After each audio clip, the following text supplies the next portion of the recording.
Vamos ver se a gente consegue jogar na tela agora, presidente Lula. Vamos ouvir um pouco o que ele está dizendo.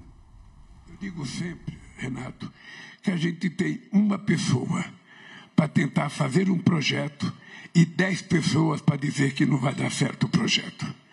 E pois com uma coisa muito grave, com o denuncismo nesse país, mesmo entre os empresários, porque quando você tem uma licitação, o primeiro empresário que entra com processo contra a licitação é o que perdeu. Eu cheguei a propor, Renato, muitas vezes em reunião com os empresários, que fosse criado uma espécie de um comitê, de um colegiado dos empresários, para que quando houvesse a licitação e eles tivessem a conclusão que o processo tinha sido o mais limpo possível, que evitasse que as pessoas entrassem na justiça. Porque um processo na justiça segura um processo também, às vezes, muitos anos. Bem, o dado concreto é que nós começamos a fazer o Minha Casa Minha Vida e a gente foi tentando aperfeiçoar o Minha Casa Minha Vida. O primeiro conjunto do Minha Casa Minha Vida que eu fui inaugurar em Governador Valadares, eu confesso a você, Renato, que se eu pudesse, eu pegava o cara que estava organizando aquele projeto, pegava nos pés dele, rodava ele e batia com a cabeça dele na parede, tal a péssima qualidade de casa que ele estava apresentando. Numa demonstração de nenhum respeito às pessoas que ganham pouco nesse país. Com nenhum respeito. As casas não tinham muro porque chegaram à conclusão que casa de pobre não precisava murar. As casas não estavam terminadas, as portas, porque disseram para eles que o pessoal gostava de colocar a porta depois que colocava os móveis dentro. A casa não tinha estuque, porque disseram para eles que o povo queria fazer depois que estivesse dentro da casa. Ou seja, o cara não entendia nada de casa, e sobretudo de casa para as pessoas mais humildes. Então nós começamos a aperfeiçoar a partir dessa Cruz de Reis. Você não tem noção, Renato, quando a gente mandou comprar cerâmica para colocar no piso, um pouco de azulejo para colocar na parede, pelo menos no banheiro, as pessoas diziam, não, isso é coisa de rico. Pobre não gosta disso. Eu falava, gente do céu, vocês não conhecem pobre. Se tem uma coisa que pobre gosta é de azulejo. Se ele pudesse, ele colocava no teto. Aí eu preciso parar até tomada, aquela que tem três buracos lá. Ou seja, não pode, que é coisa de rico. Ou seja, você vai criando uma imagem de, pelo fato de ser casa para as pessoas mais humildes, tem que ter péssima qualidade. E nós fomos avançando, Renato, entre o governo, entre a Caixa Econômica Federal, entre as pessoas do governo que pensavam nas casas, sabe? Porque a gente passou muito tempo para poder chegar à conclusão que pobre também queria ter um prédio que tivesse elevador. Porque encarecia o valor do prédio, a gente não podia fazer. Quando eu briguei pela varanda, eu não vou contar a história porque tem muita mulher aqui, mas eu fiquei absurdamente perplexo com a resposta que me deram, que não podia fazer uma varandinha de 1 metro quadrado naqueles prédios que parece, sabe, uma bacia. Eu falei, não é possível que não possa fazer uma varanda. Quanto vai encarecer esse apartamento? É R$20, é R$30, é R$2.000? Por que não faz uma varanda para a pessoa pelo menos ver a lua cheia quando ela está cheia? Ou ver a lua, sabe, quando ela começa a se movimentar? Sabe? Então tudo era empecilho para a gente não fazer as casas com de qualidade. E eu quero te dizer, Renato, que hoje eu tenho orgulho. Eu vou dizer uma coisa para você.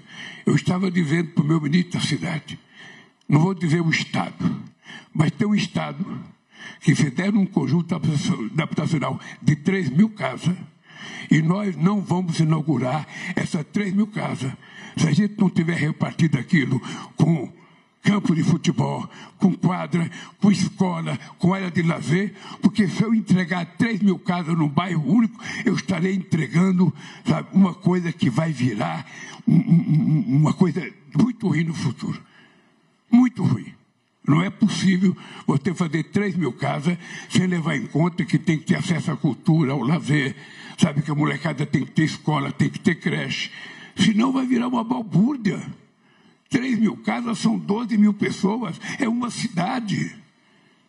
E ela precisa ter muito cuidado. Já falei para o Jader, tem que chamar os empresários, chamar a Caixa Econômica Federal, chamar o governador e rediscutir esse projeto. Nós temos que fazer as coisas decentes, porque se tem uma coisa que a gente precisa tratar, é as pessoas mais humildes com respeito. Ele já sofre por ser pobre. Ele já sofre por não ter acesso a grandes coisas que outros pequenos grupos têm. Então é preciso que a gente demonstre para ele, no mínimo, respeito. A gente quer ser pobre, mas a gente quer ser respeitado. A gente quer ter orgulho e a gente quer morar bem. Eu fui ver a minha casa, a minha vida rural. Fazia uma casa como se estivesse fazendo um apartamento na cidade. Falava, gente, pelo amor de Deus, a minha casa rural, sabe, tem que ser uma casa que tem que ter uma varandinha. Se for possível, tem que ter até um fogão de lenha. Se bem que hoje as pessoas não querem mais fogão de lenha, porque suja muita panela, suja muita mão.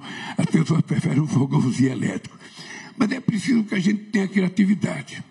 E eu estou aqui, Renato, para dizer para vocês o seguinte. A gente começou a construir casa para as pessoas mais pobres. Depois a gente foi evoluindo para 2 salários mínimos. Agora a gente já evoluiu para 3 salários mínimos.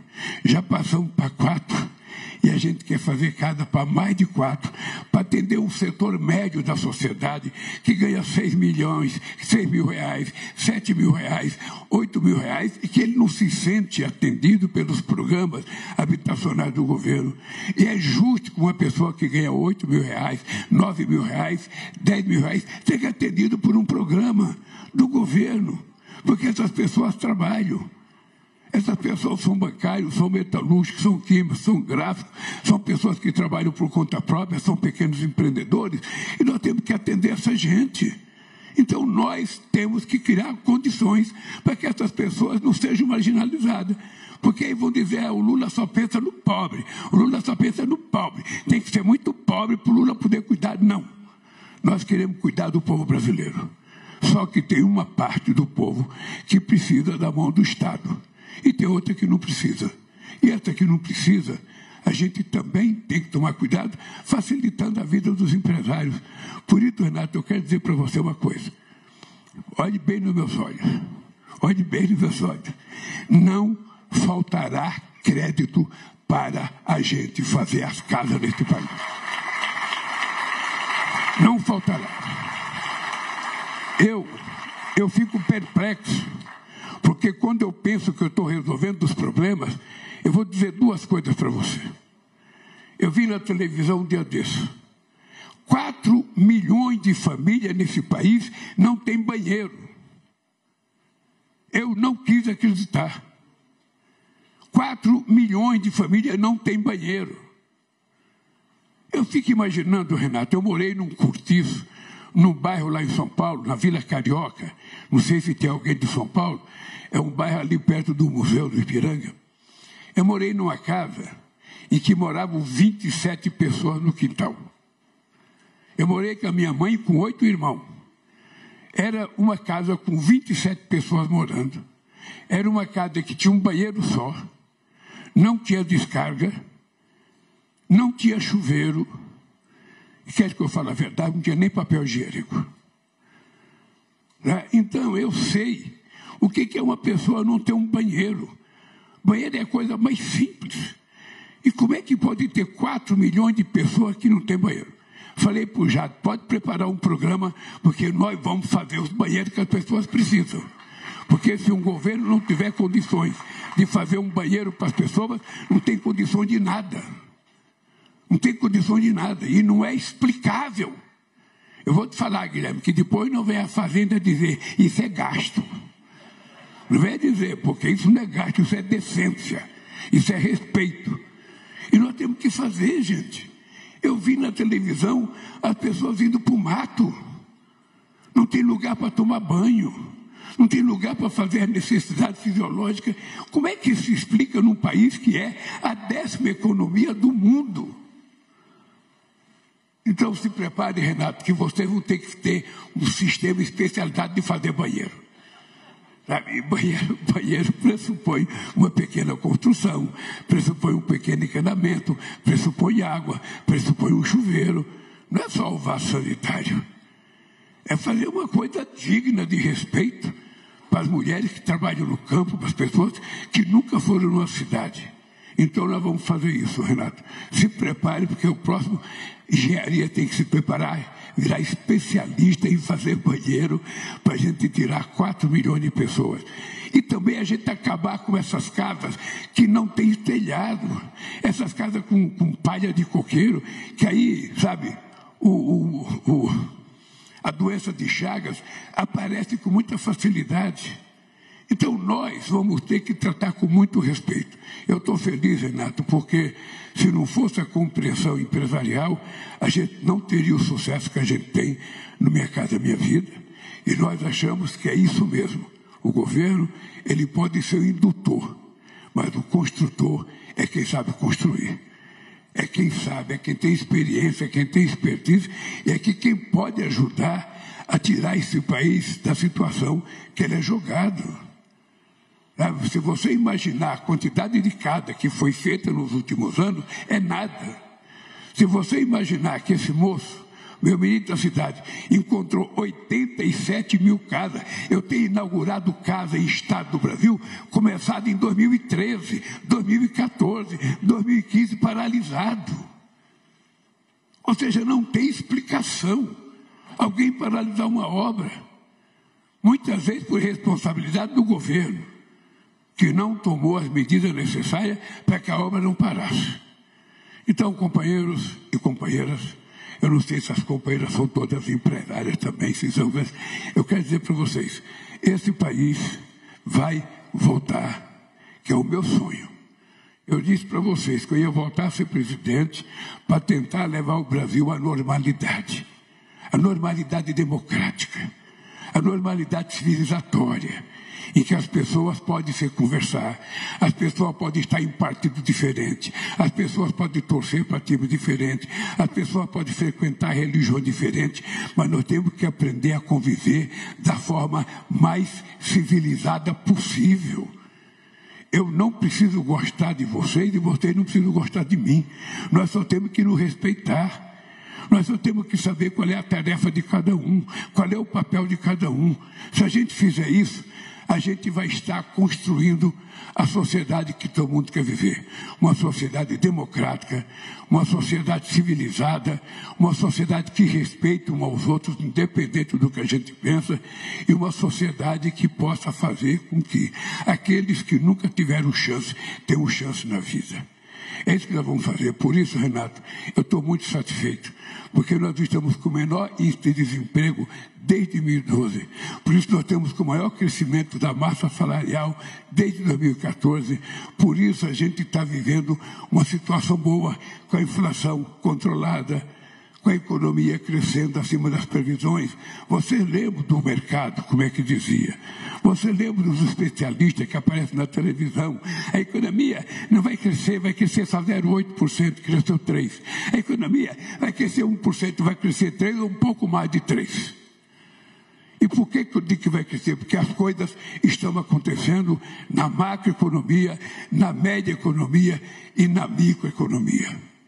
O mundo desenvolvido não é aquele que poucos têm muito dinheiro e muitos não têm nada.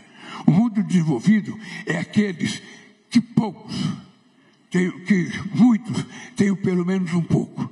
Porque quando o dinheiro começa a circular, as pessoas começam a comprar as coisas, o comércio funciona, a indústria produz, as pessoas trabalham e todo mundo vive dignamente bem. Por isso, meus queridos companheiros, se preparem, Renato, que eu estarei no 100º ENIC, lá em São Paulo, para prestigiar um setor tão importante como a construção civil. Um abraço e obrigado, gente.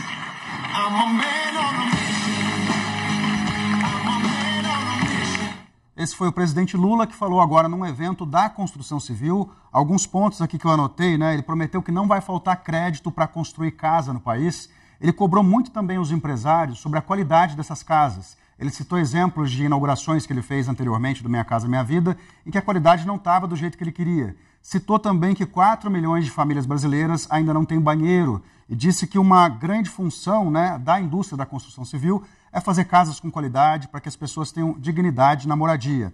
Também agora no final do discurso, o presidente Lula fez uma fala, né, ressaltando aí a necessidade de que as pessoas se respeitem, dizendo que você pode não gostar de alguém, mas tem que aprender a conviver, e disse que voltou à presidência da República para que o país volte a ser civilizado. Esses foram alguns destaques desse discurso do presidente Lula. Ao longo da programação aqui do Times Brasil, licenciado exclusivo CNBC, a gente vai trazer mais repercussões sobre esse discurso.